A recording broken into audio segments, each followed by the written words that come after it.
¿En lo que les estoy mostrando, doctores? Sí, doctor, se ve la pantalla.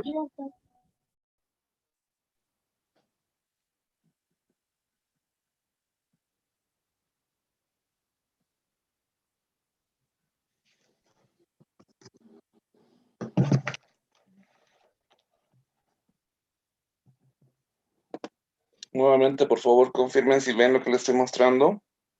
Sí, doctor, se ve. Sí, se ve, doctor. Sí, se ve, Listo, doctor. vamos a iniciar. El tema de diuréticos es un tema que viene de la mano de lo que llamamos fisiología renal. Simplemente recordarles que los riñones, si bien son considerados los órganos tal vez más especiales dentro del cuerpo humano, también son considerados órganos o un órgano de alguna forma envidioso, en el sentido de que solamente piensa en él. Pueden estar pasando muchas cosas en el organismo y el riñón solo piensa en él. Una tarea que hay que considerar, tomando en cuenta que el riñón se va a encargar de poder regular los volúmenes en el organismo en base al sodio y al potasio, el regular el líquido extracelular, el regular el equilibrio ácido-base, siendo las bases de poder, de poder entender la fisiología. Voy a pasar rápidamente a poder mostrarles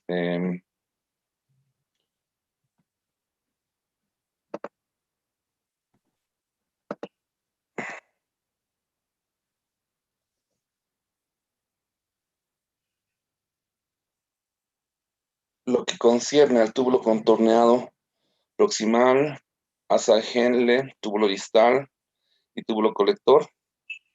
Si bien no voy a hacer una rememoración de lo que es toda la anatomía y fisiología renal, porque ustedes ya tuvieron 2 años de poder avanzar aquello, simplemente voy a rememorar algunas consideraciones en torno a las funciones que nos interesa poder conocerlas y que ustedes las puedan tener presentes el momento de poder analizar la función y la acción farmacológica de los diuréticos. En ese sentido, es que voy a recordarles que cuando hablamos del túbulo proximal o el túbulo contorneado proximal, este es una porción importante en el sentido de que en esta porción se va a realizar lo que llamamos la reabsorción isotónica, en el que el 60-80% de los solutos se absorben. El sodio y el cloro se absorben en un 60%. Por otro lado, el agua llega a absorberse en un 80%.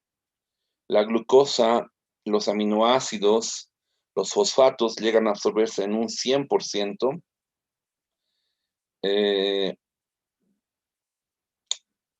El magnesio también llega a absorberse a este nivel, pero en un menor porcentaje, siendo el único que se absorbe en menor porcentaje, que llega a absorberse en un 30%, ¿ya?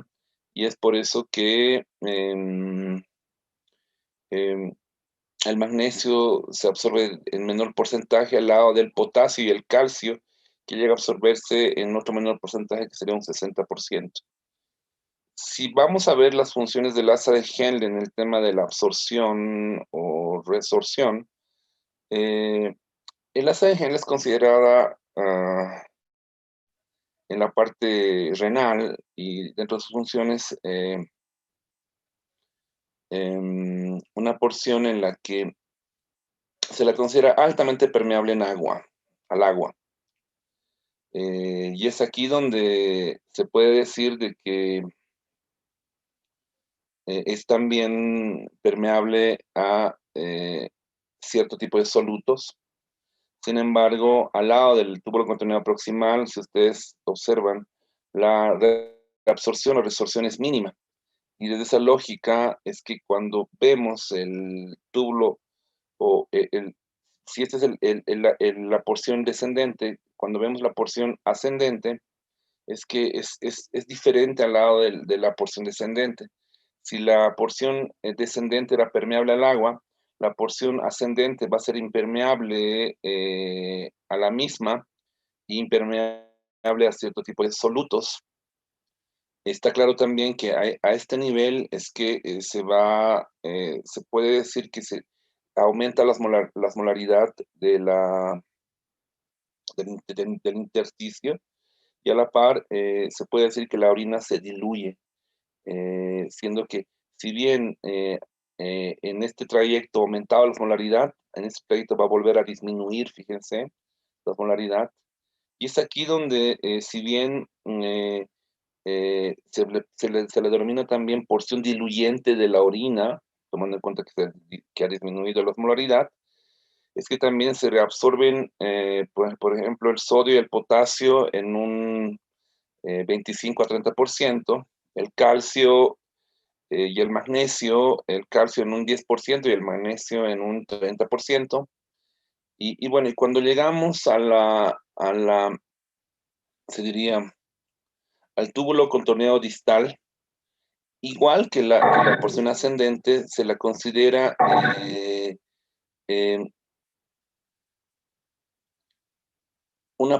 igual una porción, se la considera una fracción diluyente de la orina, porque igual disminuye la osmolaridad o se encarga de aquello. A la par, se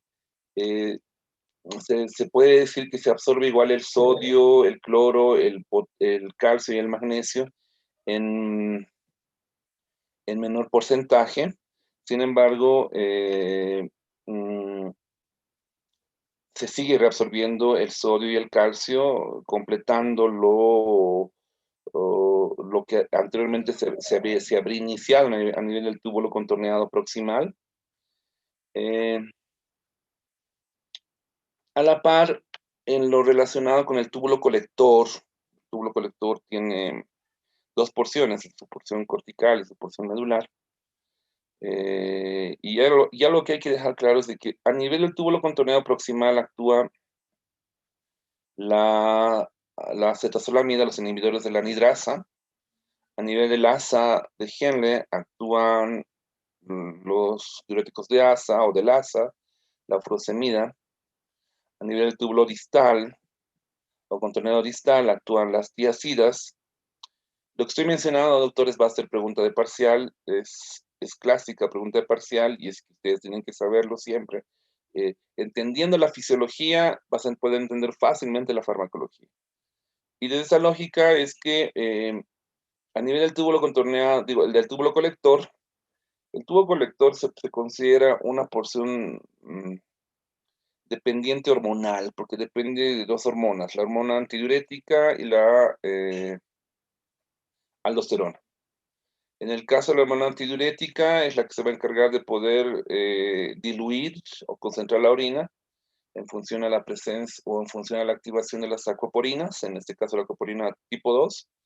Y en el caso de la aldosterona, esta se va a encargar de poder activar las bombas sodio-potasio y los canales de sodio, y absorber sodio y eliminar potasio. Entonces, siendo que estas dos porciones, tanto la porción cortical como la porción medular, van a tener efectos diferentes en lo relacionado al tipo de diurético, los cuales actúan, pero aquí a este nivel van a actuar los denominados ahorradores de potasio. Un pequeño resumen de la fisiología que ustedes en teoría la dominan, y desde esa lógica es que vamos a continuar ahora viendo lo que es farmacología de los diuréticos. ¿Qué son los diuréticos? Los diuréticos son fármacos que estimulan la excreción renal de agua y electrolitos por alterar el transporte iónico a lo largo de la nefrona. El objetivo fundamental de los diuréticos es lograr un balance negativo de agua Pero los diuréticos no actúan directamente sobre el agua, sino a través de la eliminación o retención de sodio o a nivel de la osmolaridad, ¿sí? Entonces, los diuréticos, la mayoría, todo funciona en torno al sodio. Y obviamente las consecuencias en el potasio. Entonces, eso hay que tener claro cuando hablamos de los diuréticos. Veamos la clasificación de los diuréticos. Tenemos uno en torno a la eficacia, ¿ya? Y esta, en torno a la eficacia, nos dice que podemos clasificarlos en máxima eficacia, eficacia, sí, tienes razón. Voy a parar aquí, por favor, doctores, porque debería estar grabando esta teórica y después me van a salir con otra cosa. Y bueno, vamos a grabarlas desde la clasificación, desde lo que son diuréticos, no fisiología, ¿sí? Entonces vamos a empezar de acá y vamos a grabar. This meeting is being recorded. Órale, pues. Entonces, ya habíamos dicho que los diuréticos son fármacos que estimulan la excreción renal de agua y electrolitos por alterar el transporte iónico a lo largo de la nefrona. El objetivo fundamental del diurético es conseguir un balance negativo de agua, ya que los diuréticos no actúan sobre el agua, ya habíamos dicho, sino actúan a nivel del sodio, ¿sí? Y al actuar a nivel del sodio es que van a generar el movimiento del agua, y a la par a nivel de la osmolaridad, cuando hablamos de los diuréticos osmóticos. Entonces, estos son los diuréticos, son fármacos que actúan sobre la excreción renal del agua y electrolitos, y veamos su clasificación. Clasificamos los diuréticos en función a la eficacia, de máxima eficacia, de eficacia media y de eficacia ligera. Los de máxima eficacia o de máximo efecto terapéutico también llamados son los diuréticos de Lassa.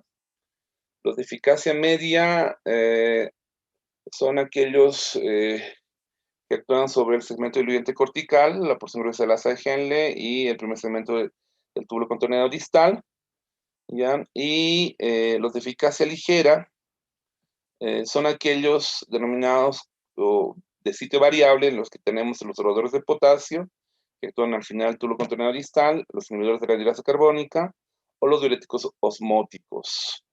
Entonces, esa es la clasificación de los diuréticos.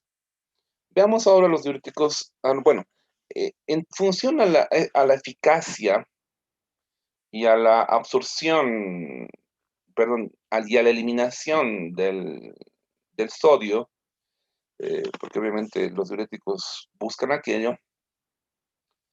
Tenemos a los de máxima eficacia, como en el caso de los diuréticos de Lassa, donde están la furosemida, la bumetanida, torasemida.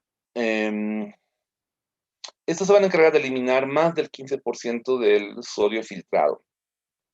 Ya, entonces, y obviamente por ese porcentaje que se encargan de eliminar de sodio se denominan de máxima eficacia o de máximo efecto terapéutico. Sin embargo, tenemos también los diuréticos de eficacia media que van a eliminar menor sodio, que oscila entre el 5 al 10%, donde tenemos a las tiacidas, donde está la hidroclorotiazida, la alticida, etcétera, y otros derivados como la clortalidona, clopamida, indapamida, que ellos son de eficacia media o intermedia, que eliminan el sodio entre un 5 a un 10%. Y tenemos los de eficacia ligera, que van a complementar a los anteriores. Y bueno, estos eliminan menos del 5% de sodio filtrado, entre los cuales tenemos los ahorradores de potasio. Tenemos dentro de los ahorradores de potasio la espironolactona, el carionato, la amilorida y el trantereno. Y también tenemos a los inhibidores de la hidrasa carbónica y los diuréticos osmóticos.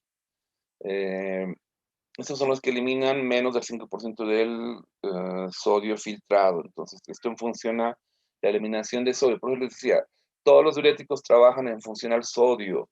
Y obviamente cuando hablamos de los ahorradores de potasio, en función a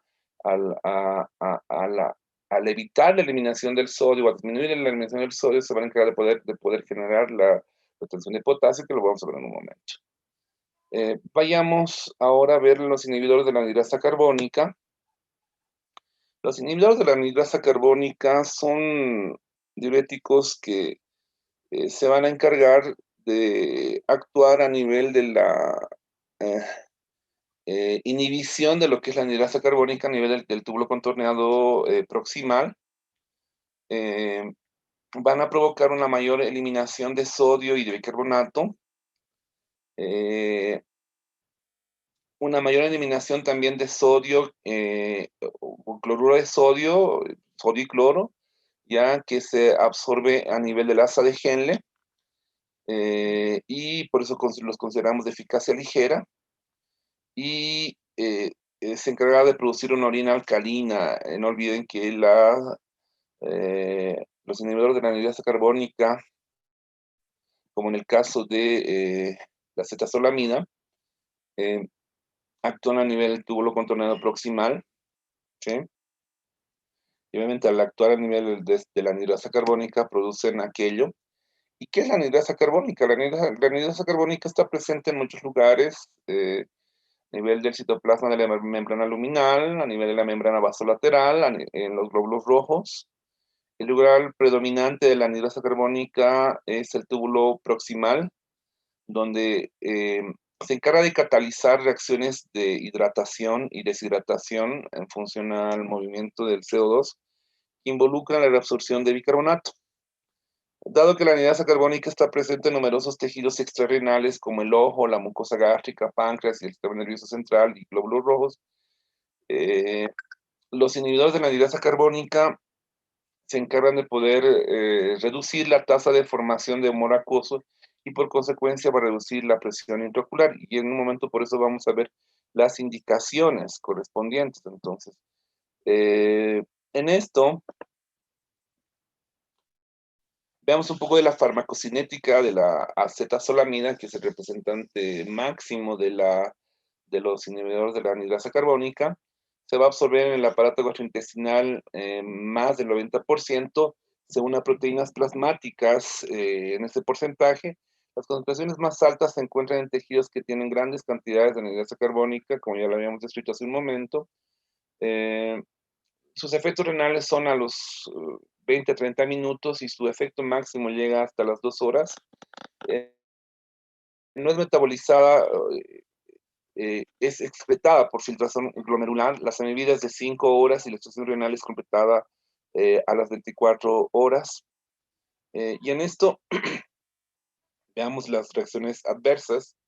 Dentro de las reacciones adversas de los inhibidores de la anhidrasa carbónica, tenemos a la acidosis metabólica hiperclorémica.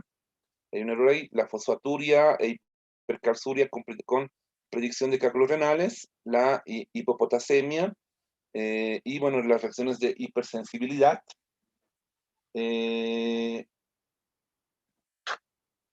Dentro de las indicaciones de los inhibidores de la anhidrasa carbónica, tenemos al glaucoma. Se considera como parte del tratamiento de la epilepsia, y bueno, se lo consideraba en varios esquemas y protocolos hace muchos años. En la actualidad, por la cantidad de fármacos que tenemos para el manejo de la epilepsia, se ha dejado de lado, pero se lo tienen que tomar en cuenta también en la parte terapéutica. Por otro lado, en la prevención del mal de altura y para corregir la alcalosis metabólica. Entonces, en eso,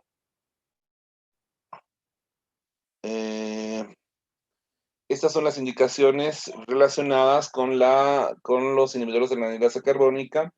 Hay algunos otros inhibidores de la anhidrasa carbónica, como ser la metazolamida o la diclorfeniramina. Estos no los encontramos en el mercado latinoamericano, sino estos los vamos a encontrar más en el escenario anglosajón. Y bueno, esto es lo relacionado con los inhibidores de la anhidrasa carbónica. Lo relacionado con los diuréticos del ASA, tenemos a los diuréticos de ASA son diuréticos de, se diría, máxima eficacia y de hecho, ya les decía que su otro nombre es de alto efecto terapéutico.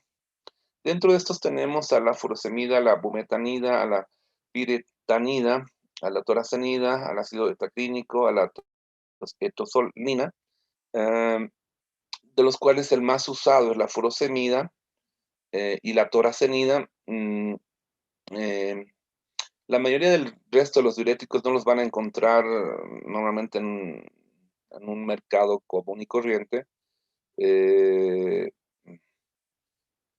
el escenario departamental y nacional, la furosemida tal vez es el más usado y el más fácil de conseguir, al lado de la bumetanida y la toracenida, perdón. En esto, el mecanismo de acción y el sitio de acción, bueno, en el caso de los diuréticos de ASA, se van a encargar de inhibir el cotransporte sodio, potasio 2 cloro de manera reversible. Inhiben la absorción del sodio y el cloro.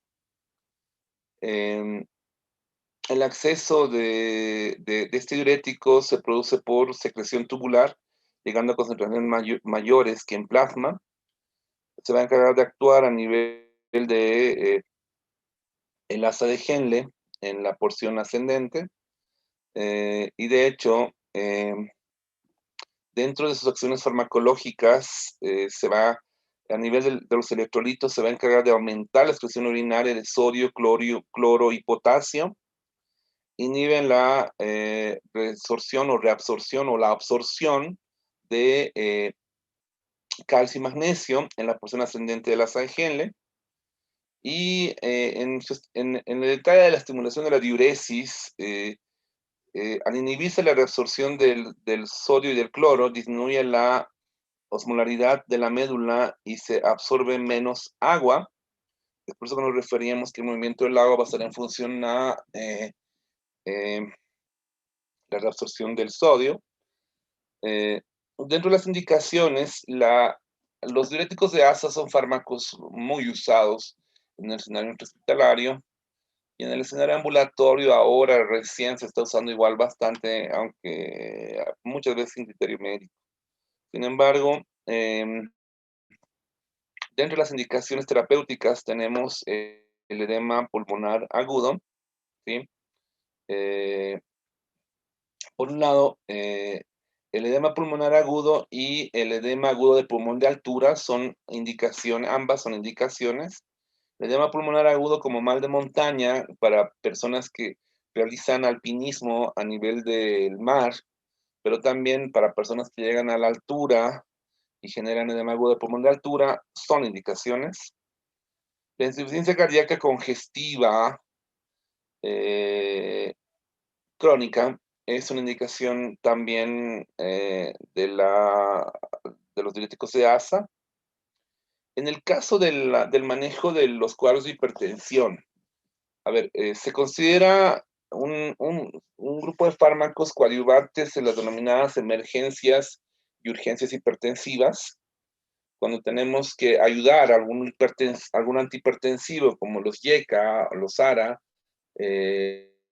para disminuir la presión en forma gradual. Lo asociamos, de acuerdo a protocolo, lo asociamos a este grupo de fármacos y ayudamos a la disminución de la presión para evitar el daño al órgano blanco por el aumento excesivo de la presión, ya sea en una urgencia o en una emergencia. En el síndrome nefrótico son de utilidad, fundamentalmente en el estado hematoso del síndrome nefrótico.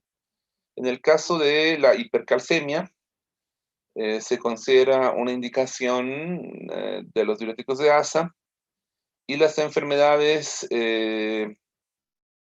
renales crónicas son indicaciones de los diuréticos de ASA en el entendido en el que coadyuvan fundamentalmente en la insuficiencia renal aguda o en la insuficiencia renal crónica para poder estabilizar un poco el manejo de los volúmenes y obviamente el manejo del sodio. Entonces, estas son las indicaciones de los diuréticos de ASA. Si bien tienen indicaciones clásicas y bastante conocidas, los diuréticos de ASA, estos también es importante tomar en cuenta que el momento que comenzamos a usarlos, tenemos que asumir que hay una serie de reacciones adversas que las vamos a tener que asumir también.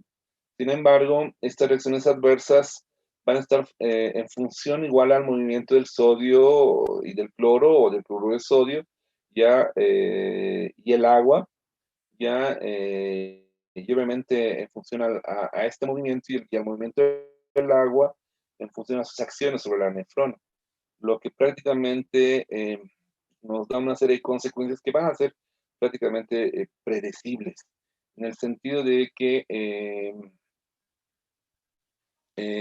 a ver, tenemos las siguientes reacciones o efectos adversos, reacciones adversas producidas por los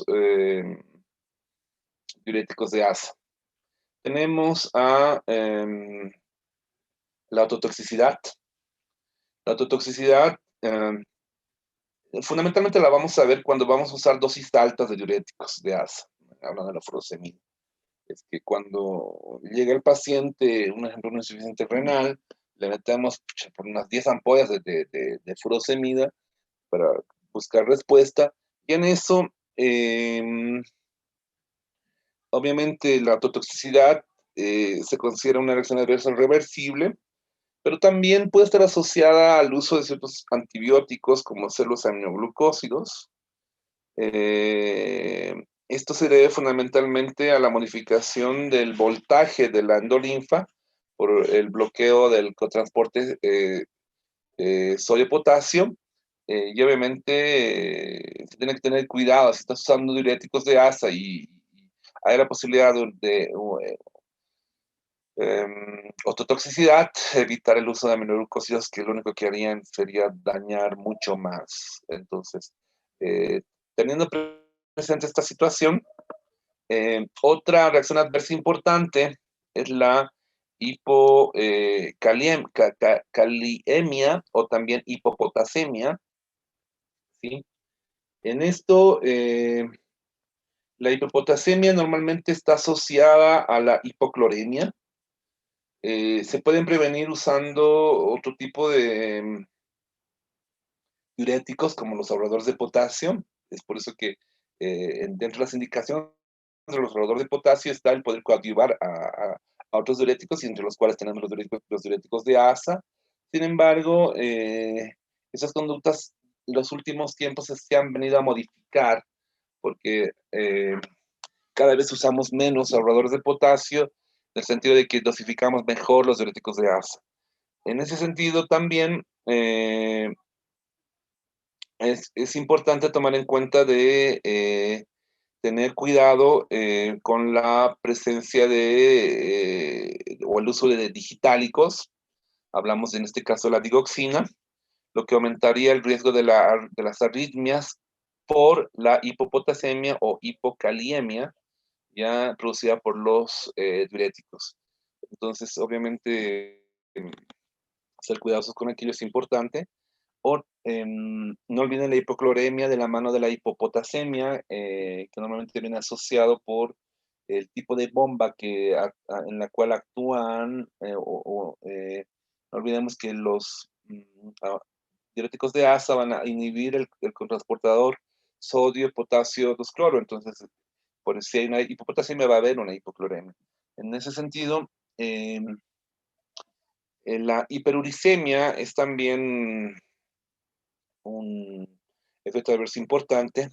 Si bien los diuréticos de ASA se encargan de disminuir la eliminación de ácido úrico, y obviamente lo vamos a retener, esto por bloqueo de la solución activa en el túbulo contorneado proximal, y la hiperglucemia, esto asociado a que se encargan de inhibir la secreción de insulina, se encargan de inhibir la captación de glucosa, de aumentar la glucogenólisis y la gluconeogénesis hepática, Entonces, aunque la hiperglucemia es menos frecuente, al producir hiperglucemia, los diuréticos de asa pueden desencadenar periodos agudos o ataques agudos de gota, lo que condiciona prácticamente a usar otro grupo de fármacos y ahí se nos complica en el tema del dolor, en el tema de la inflamación, etcétera. Sin embargo, también en el caso de la hiperglucemia, confundir este tipo de cuadros con un paciente diabético, porque prácticamente nos puede generar algunas dificultades. Entonces, tener presentes estas reacciones adversas es importante. Y bueno, estos son los diuréticos de asa. Vamos a pasar ahora a los diuréticos tiacídicos. Los diuréticos tiacídicos, dentro de los diuréticos tiacídicos o hidroclorotiacidas, por algunos autores, tenemos a la hidroclorotiacida, la alticida, tenemos a la bendroflumetiacida, la mebutiacida, inclusive aquí tenemos a la clortalidona, ¿ya? En esto, los diuréticos tiacídicos, su mecanismo de acción fundamental está de inhibir la reabsorción del sodio, bloqueando el ecotransportador sodio-cloro a nivel de la porción proximal del túbulo contorneado distal y la porción final de la asa de Henle. Sin embargo, este grupo de fármacos se van a encargar de poder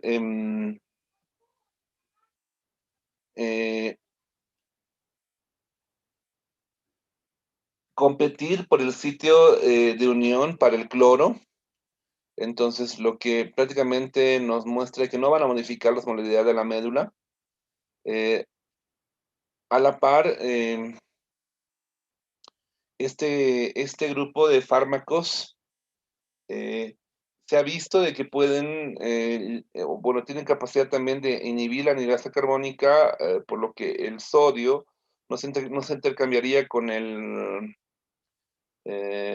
hidrógeno y obviamente va a llegar mayor sodio al túbulo contorneado distal, excretándose potasio.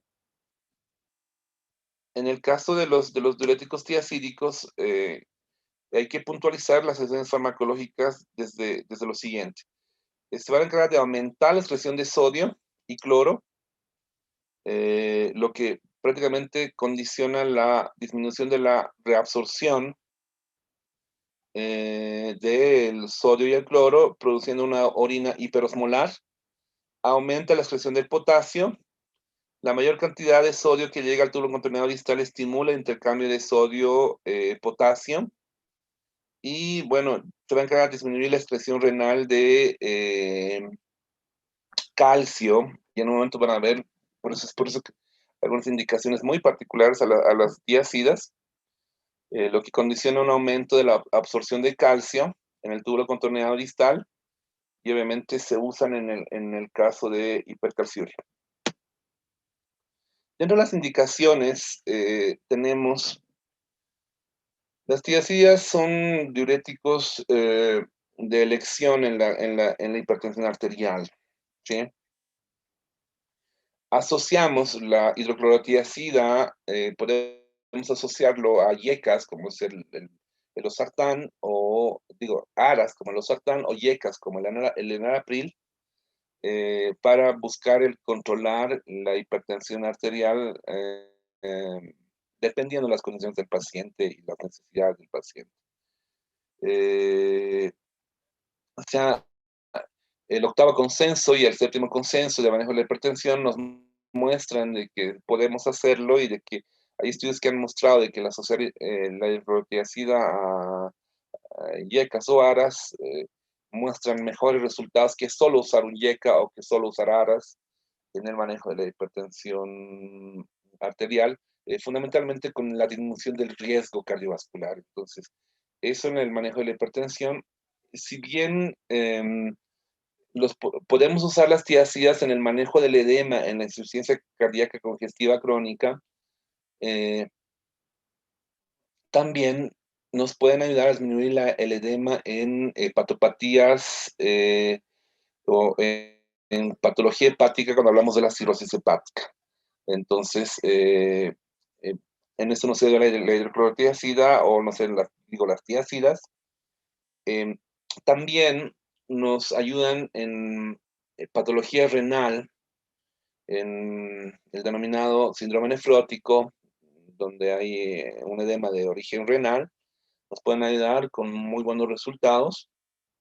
En la insuficiencia renal crónica o en algún tipo de glomerulonefritis de carácter agudo, nos pueden ayudar, ¿sí? Por eso el edema renal es indicación, obviamente viendo el cuadro, pueden haber varios cuadros relacionados con el edema renal. En el caso de la diabetes insípida, por su efecto antidiurético, las tiazidas son una opción importante. Por otro lado, hay que tener claro de que podemos usar en la nefrolitiasis, ya que reducen la hipercalciuria y los cálculos renales.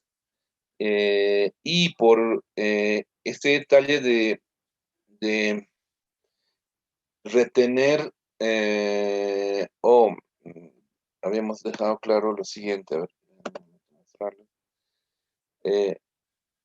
Aumentar la absorción del calcio en el túbulo contorneado distal y disminuir la excreción renal de calcio se ha considerado una indicación para las tiazidas importante como es la osteoporosis.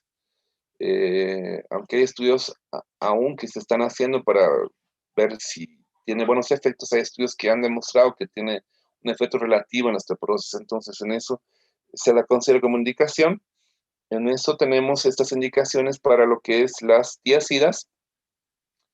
Dentro de sus efectos adversos, bueno, son muy parecidos a los de los diuréticos de ASA, con algunas consideraciones que hay que puntualizarlas. Si bien pueden generar problemas gastrointestinales como ser anorexia, náuseas, vómitos, también pueden generar problemas de tipo cutáneo, dermatológico, como ser la fotosensibilidad y el tema cutáneo. Se ha visto de que puede llegar a generar problemas de erección y generar disfunción sexual masculina. Fundamentalmente esto por su efecto a nivel del sodio y del cloro, asociado a otros hipertensivos como son los YECAS y los ARAS. Bueno, hay estudios que muestran aquello. Pueden llegar a producir ototoxicidad por la misma causa que producían los diuréticos de ASA. Producen hiponatremia e hipocloremia, producen hipopotasemia, hiperuricemia, hiperglicemia, pueden llegar a producir alcalosis metabólica, pero también al lado de los diuréticos de ASA, y como diferencia también, pueden llegar a producir hiperlipidemia.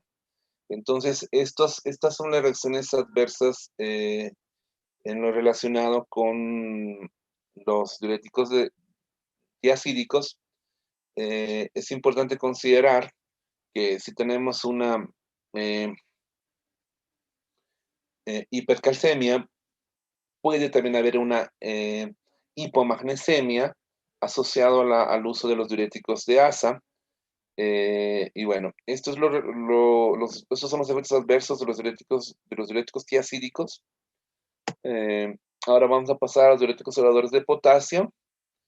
Dentro de los diuréticos ahorradores de potasio, estos son diuréticos que se encargan de que al inhibir la reabsorción de sodio a nivel del túbulo contorneado distal y la porción inicial del túbulo colector, reducen su intercambio con el potasio, lo que prácticamente condiciona una disminución de la eliminación.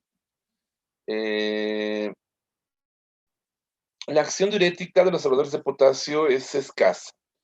Es por eso que se los consideran el complemento o se los consideran coadyuvantes a los anteriores, a los diuréticos de ASA, los diuréticos tiazídicos, ya que el aumento de la fracción de eliminación de sodio filtrado no llega a sobrepasar el 5%, y de hecho existen dos clases de ahorradores de potasio. Tenemos a los inhibidores de la aldosterona y a los inhibidores directos del transporte de sodio. o de los canales de sodio. Y en esto tenemos, a ver, vayamos a los antagonistas de la aldosterona. De eso tenemos un diurético clásico, pero cada vez menos usado por cierto tipo de reacciones adversas. En el caso de estos tenemos a la espironolactona. La espironolactona es prácticamente considerado un antagonista de la aldosterona. Su mecanismo de acción fundamentalmente va a estar a nivel del túbulo contorneado distal, va a competir con la aldosterona por receptores.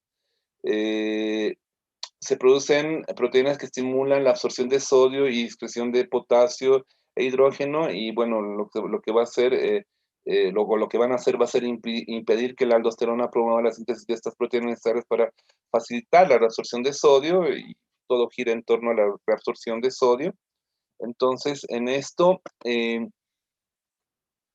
como solo son activos, si existe la aldosterona, su eficacia diurética dependerá de la intensidad con la que la aldosterona esté contribuyendo a la retención de sodio y agua y a la pérdida de potasio. Entonces, en esto es que cuando hablamos de la espironolactona, su acción farmacológica fundamentalmente va a estar en relación a la excreción de sodio y la retención de potasio. Y por esto es poco eficaz en la insuficiencia adrenal cuando hablamos de la enfermedad de Addison, siendo la fisiopatología diferente. Por otro lado, pueden producir vasodilatación directa y central con la disminución de la presión arterial,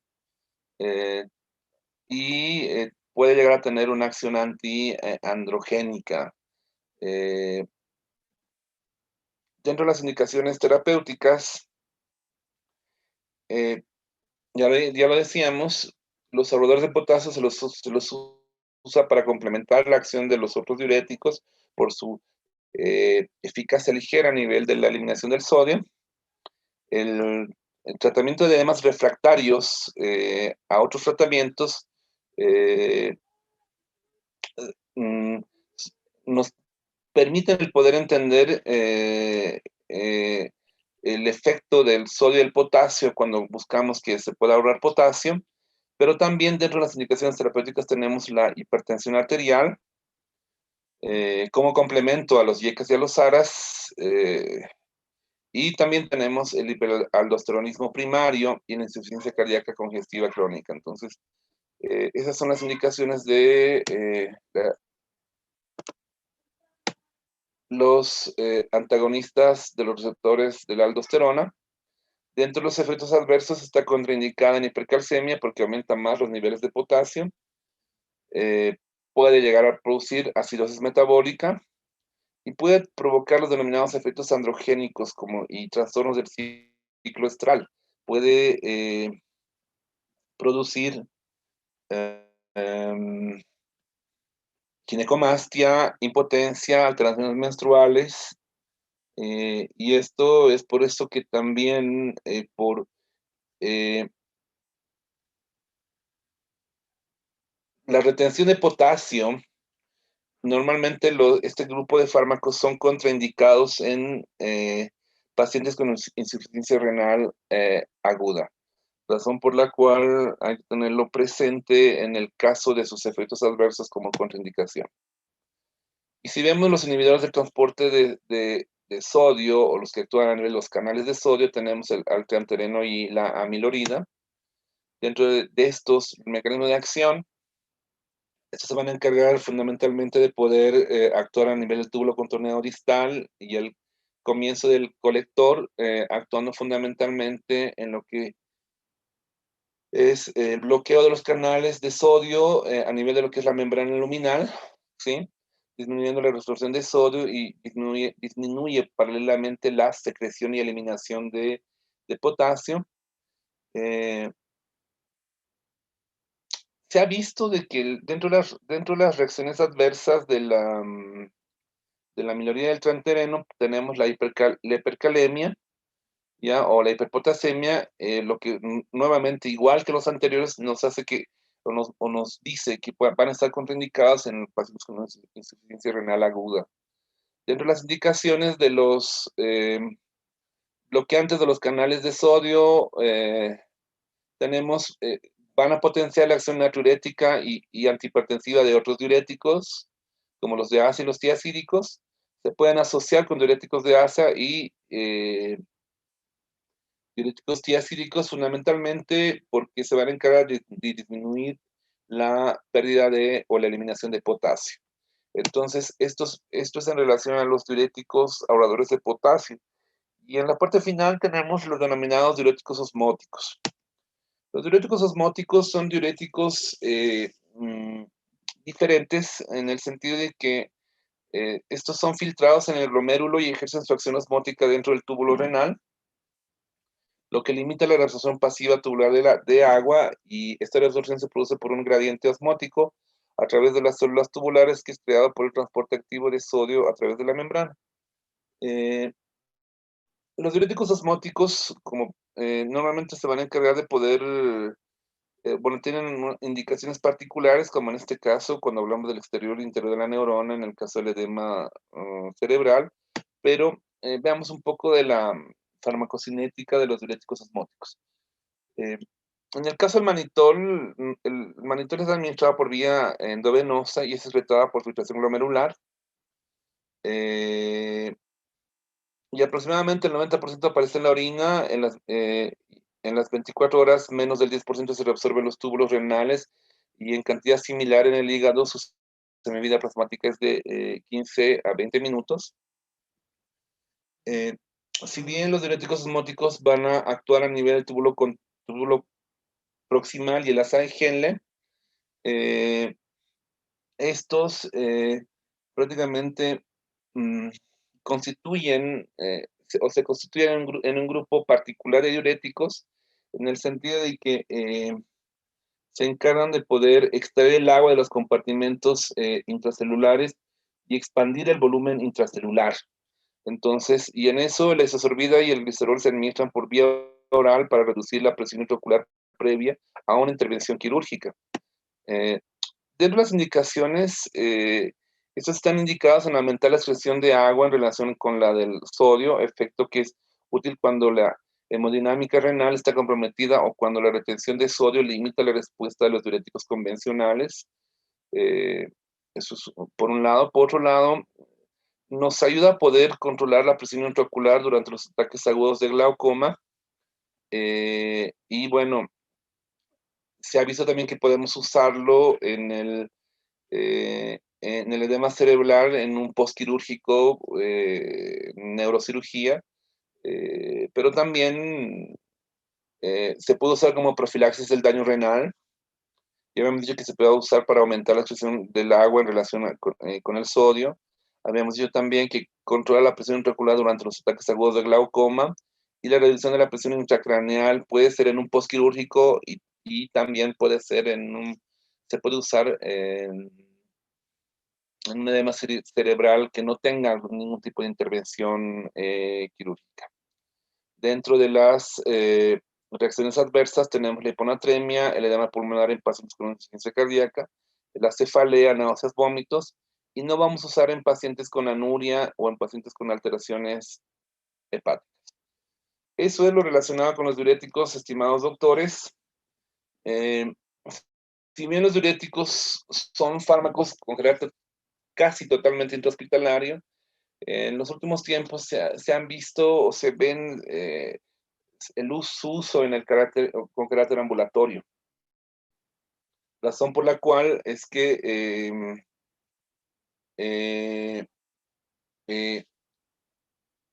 ciertos escenarios que no son científicos, no son médicos, se ha visto el uso de cierto tipo de diuréticos, fundamentalmente los diuréticos de asa, su uso incoherente e indiscriminado.